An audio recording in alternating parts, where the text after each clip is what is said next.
Okay, in this video module, what we're going to do is take a look at binding entities. Binding entities is very powerful and very cool as well.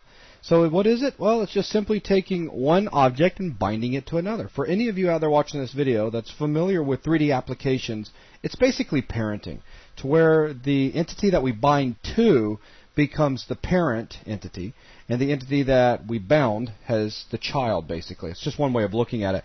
And what this means is that as the parent moves around, the child, of course, is going to be moved around with it. So it's going to receive transformation information, translating and rotating information from the parent. The child is, that is. So also we're going to take a look at func rotating, because we need a static model. Well, not a static model, but we need a model that's going to be rotating here. So we're going to look at func rotating, and let's see. Take a look at binding some lights to monsters. We're going to take a look at binding entities to specific joints. And we're going to take a look at a couple of other nifty little things as well when we get into the game. Some really neat console commands.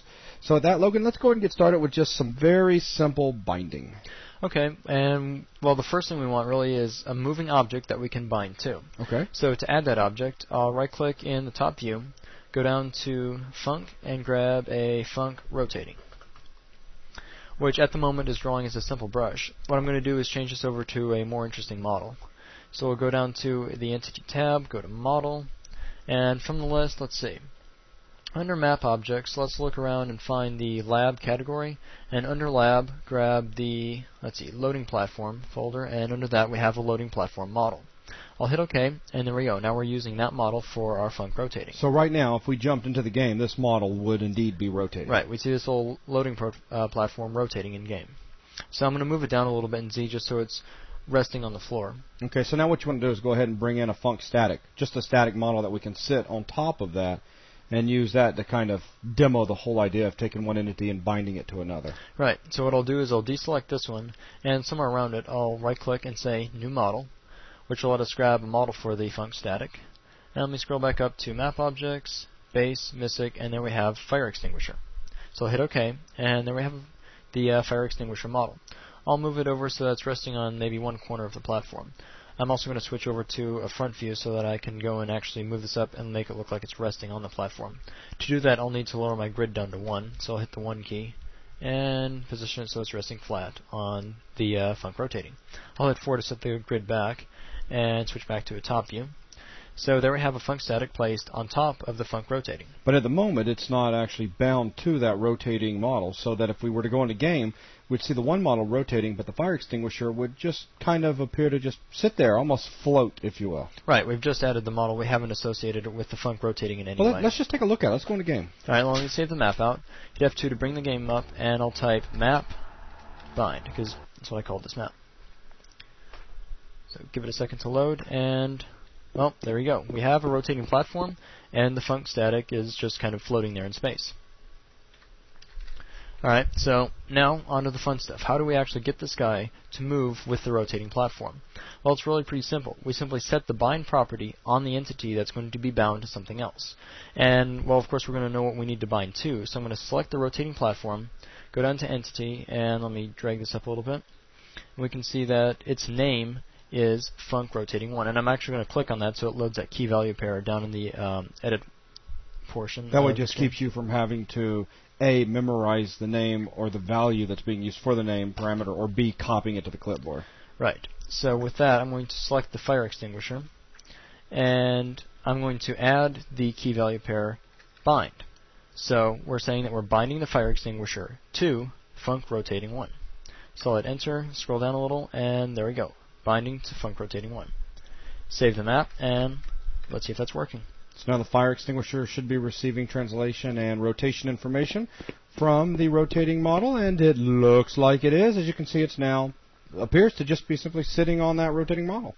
Yep, so it's really pretty easy. It's just a matter of setting up the bind property of any given entity. Very cool. Now, of course, with this ability, that means we can set up some neat effects as well. Let's show off some of the cool dynamic lighting effects that's available inside of Doom 3 by, let's say, binding a light to a monster. Okay, so the first thing we'll need is a monster to bind to. So I'll right-click in the top view, go down to Monster, and grab a Monster Zombie Jumpsuit. Add the zombie in, and now we need to add a light to bind to him. Go ahead and move him down so he's standing on top of the floor. Oh yeah, good idea. floating zombie falling to the floor. But there we have a zombie added. I'll deselect him, and I'll add a light right behind him. And position the light so it's basically centered on him. So we need this light bound to the zombie. First, find the zombie's name, which is name Monster Zombie Jumpsuit 1. Grab the light itself, and light, not the zombie. So now we want to take this light, bind it to Monster Zombie Jumpsuit 1. So we have the bind set up. I'll save the map and see if it's working. Of course, the monster's going to be looking the other way. Yeah, so interesting shadow on the wall. As you can see, the shadow's moving all around too, dynamically, as our zombie moves. So alert the Bring zombie him to life. Ooh, and I know yep. what would be cool.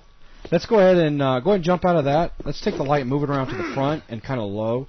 Give it that evil cast of light rays up onto the face and all. So let's move the light just in front of him. Now I'll switch to a front view and move it down. Maybe out there a little bit. Maybe right there. That should be interesting. So, because now as the monster walks around, he's going to have this giant shadow of himself behind him, following him, which you should see well when he turns around. Haha, look at that. That's actually hilarious. Alright, let's lure him into this hallway.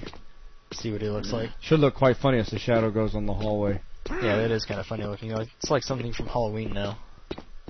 Oh, that's awesome. Okay, very cool. So now that we've seen how to do some very simple binding, let's take a look now at how we can bind stuff to joints. So obviously our zombie's got a skeleton, right? Right. So he's got all these Skeletal different model. joints in him. So we can take objects and we can bind them to specific joints. So as a matter of fact, the fire extinguisher that you brought in, right now we've got it bound to that rotating platform. How about let's bind it to the zombie's hand? That'd be kind of creepy. Okay. So for the moment, we'll just ignore the light. We'll take the fire extinguisher. Let me Alt-Shift through so I can grab, because it's kind of laid under other entities. Let me drag that over, and we'll bind it to his right hand. So let me scroll in and move it around to the right hand. Ooh, and that does bring up a real tricky question. How do we know the name of specific joints? Right, well, we'll take a look at that. First, let's just see what happens if we were to take some, like the fire extinguisher, and bind it directly to the zombie entity. Okay. So, same name, of course. And with that selected, grab the fire extinguisher. There it is. And actually, we're not going to re-add it. We'll just grab the existing one, bind, and bind to. Oh, now I lost my setting. Monster Zombie Jumpsuit 1. So now the fire extinguisher follows the zombie. Let's save and make sure I typed everything correctly. Of course, right now it's not bound to a specific joint, so it's just going to kind of stand up and down like so.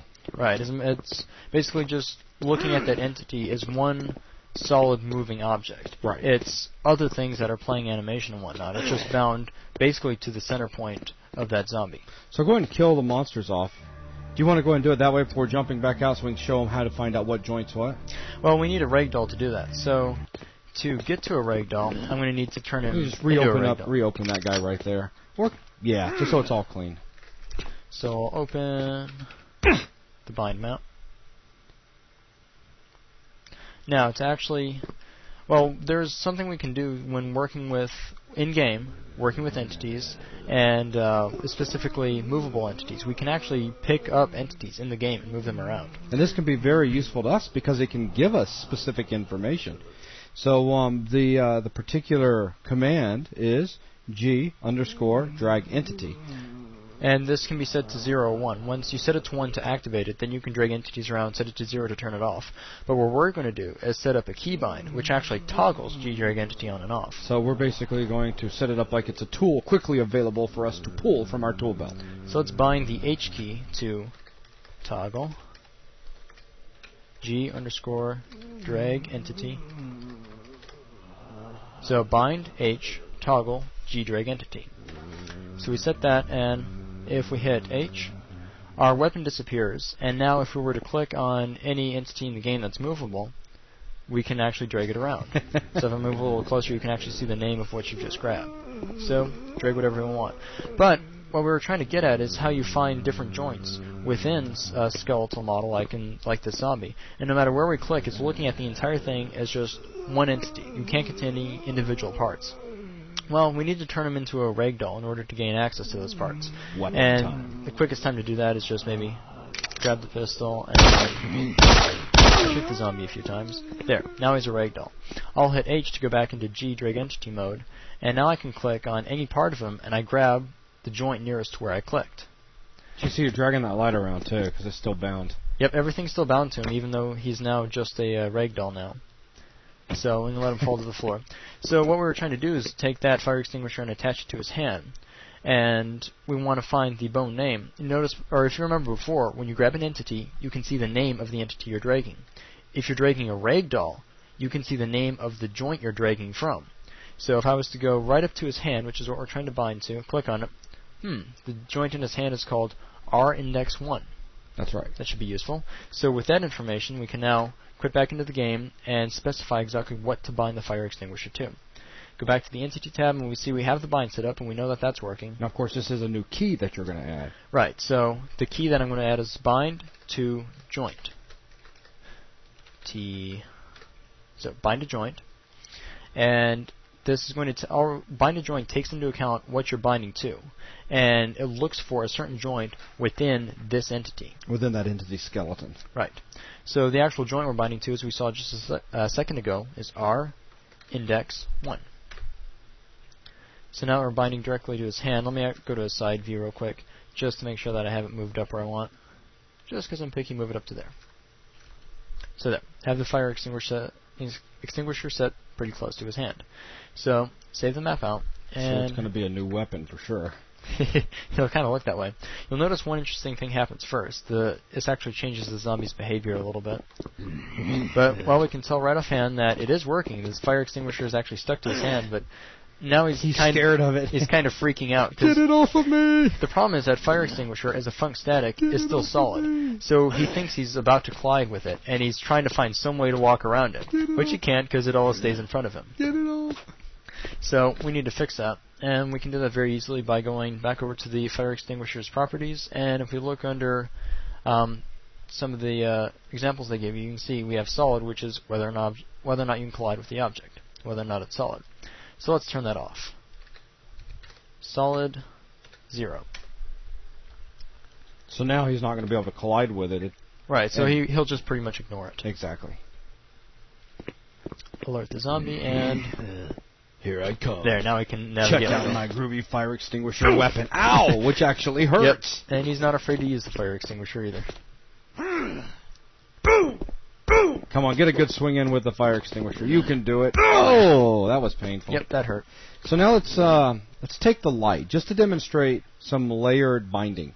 Let's take the light and bind it to the fire extinguisher. Okay. Kind of like put it on the bottom, and we'll move it to like right up underneath the fire extinguisher, like right. such. So it's like a fire extinguisher flashlight weapon. Exactly, and we'll even change the color of it. All right. So let me grab that light, and I'm going to go ahead and change the color and the radius now, just so it's once we're back in game, it'll be easier to see exactly which light we're working with. I'll real quickly load up the light editor by hitting the J key, and I'll click on color, change this to red, and also change the radius down to 100. So now let's move this over right over the fire extinguisher and move it so that it's just below it, which, well, it pretty much is. Yeah. So there we have it aligned where we want it. Now let's bind it to the fire extinguisher entity. So I'll toggle through some of these till I get the fire extinguisher. And its name is funcstatic1. So back to just the light. Come on, give me the light. Give me the light. There we go. So we're going to bind the light to funcstatic1. Well, as a matter of fact, I didn't even really need to do that. We'll just take this guy to funcstatic1. And we'll also take, let's see, we should have had, yeah, well, never mind, I was looking for the bind to joint, but the only thing we bound to joint was a fire extinguisher. The light is still just binding to an entity, not a joint. Right. So go ahead and click off that one, or hit enter. There you go. So we have it bound to funcstatic1. So let's save and try it out.